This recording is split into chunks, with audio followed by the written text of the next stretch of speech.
আহমাদুহু ওয়া নুসাল্লি আলা রাসূলিল কারীম আম্মা বাদ। অনেকে প্রশ্ন করে থাকেন বেদাতীদের সাথে কিভাবে ঐক্য হতে পারে।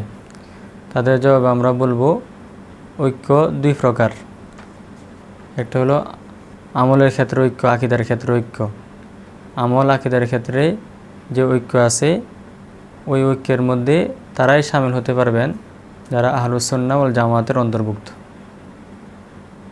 চাই তারা হানাফি মাযহাবের অনুসারী হোক, মালিকি মাযহাবের অনুসারী হোক, হাম্বলি মাযহাবের অনুসারী হোক, শাফি মাযহাবের অনুসারী হোক। মোট কথা যারাই কোরআন সুন্নাহ ভিত্তিক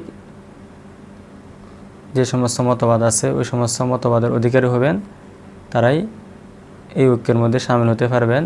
যারা বেদাতি, যারা দ্বীনের ক্ষেত্রে তাহারিফ করে থাকেন তারা এই ঐক্যের মধ্যে শামিল হতে পারবেন না। এক কথা বলা যায় যারা শরীয়তের উৎস চারটে বিষয়কে মানেন, কোরআন, হাদিস, ইজমা, আর একটা হলো কিয়াসে শরঈ, শরীয়ত সম্মত যে সমস্ত কিয়াস আছে সেটাকেও মানেন।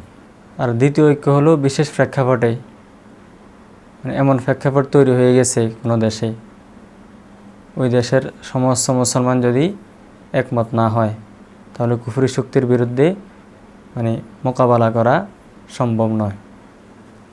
এই সমস্ত ক্ষেত্রে অবশ্যই করণীয় হলো যাদের ভিতরে ঈমান আছে, যারা পরকালকে বিশ্বাস করে, যারা ইসলামকে ক্ষমতা চায়, তারা সকলেই ঐক্যবদ্ধ হয়ে ইসলামকে ক্ষমতা নেওয়ার চেষ্টা করা, এক কথায় খেলাফত কায়েমের চেষ্টা করা যতটুকু সাধ্য আছে। এই সমস্ত ঐক্যের ক্ষেত্রে শুধু এটাই দেখা হবে কারা ইসলামকে চায়, কারা ইসলামকে চায় না, কারা ইসলামের পক্ষে আছে, কারা ইসলাম বিরোধী। এখানে আমলি পার্থক্য দেখা হবে না। তো বর্তমানে এই হিসেবেই ঐক্য হইতেছে। এটাকে আমরা বলতে পারি ইত্তেহাদ মাল ইখতিলাফ, মতাদর্শ যার যার, ঐক্য সবার। অথবা বলতে পারি রাজনৈতিক ঐক্য, যে ঐক্যের মধ্যে সবাই শামিল থাকবেন।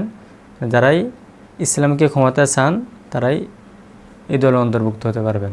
এমনকি কোনো হিন্দুও যদি ইসলামের শাসন ব্যবস্থাকে পছন্দ করে, তার এই বিষয়ে জানাশোনা আছে, তো সেও এই ঐক্যের মধ্যে শামিল হতে পারেন। তো আমাদের উচিত এমন কোনো কাজ না করা বর্তমানে যে কারণে মুসলমানদের ঐক্যের বিপরীত কাজ হয়ে যায়।